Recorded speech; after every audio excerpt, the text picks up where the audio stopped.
ছোটটা এত বড়টারে কি করলো, খুচি খুচি খুচি গায়ের উপর লাফিয়ে কামড়িয়ে ওরা তুলে দিল। তার কারণ হচ্ছে একটুখানি মুড়ি খেয়েছে, মানে জল মুড়ি খেয়েছে একটু, ব্যাস। ওর আনন্দেই ওর দিদি বাইরে মারছে। তো চেয়ারের নিচ থেকে কেন, চেয়ার থেকে বেরো। এই আমি খাবো, আমি খাবো, আবার ভয় পাচ্ছে। ওরা বকছে, ওরা মারছে, কিন্তু আবার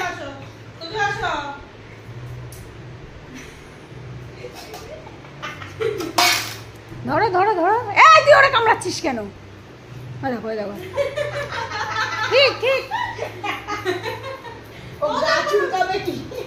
পর্দাটা সরিয়ে দে। আমাদের বড় মেয়েটারে এইভাবে অত্যাচার করে, ও গা চুলকে দিচ্ছে, কি জ্বালা। তোমার কোন কোন জায়গায় ব্যথা গো?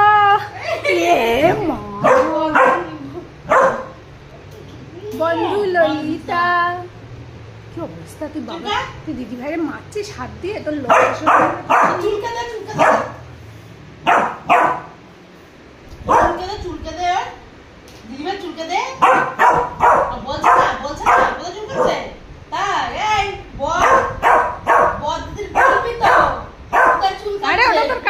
আমি প্রথম দিন বলেছিলাম না, ও হবে তোর কাজের মাসি, তাই হয়ে গেছে।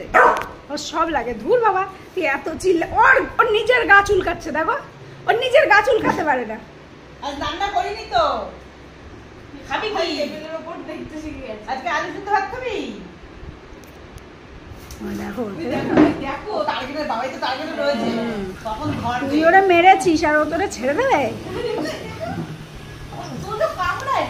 না? ও দাঁত দেখায়, কামড়ায়, দাঁত দেখায়, দাঁত দেখানোতেই কালকে আমি 8 ঘন্টা কেঁপেছে।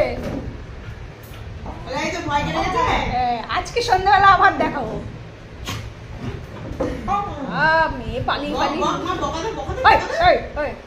হ্যাঁ দেখছে ওর কাছে সেফ জোন।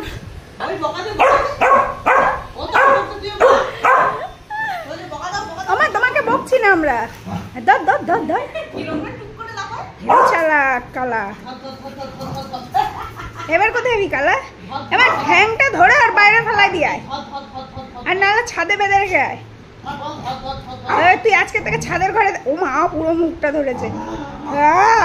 আচ্ছা, এই আওয়াজগুলো কিন্তু, হ্যাঁ আচ্ছা, আমাদের এই আওয়াজটা কিন্তু আমাদের বড়জন করছে, ঠিক আছে? কেউ ভাববেন না যে ছোট জনের লাগছে বলে আওয়াজ করছে।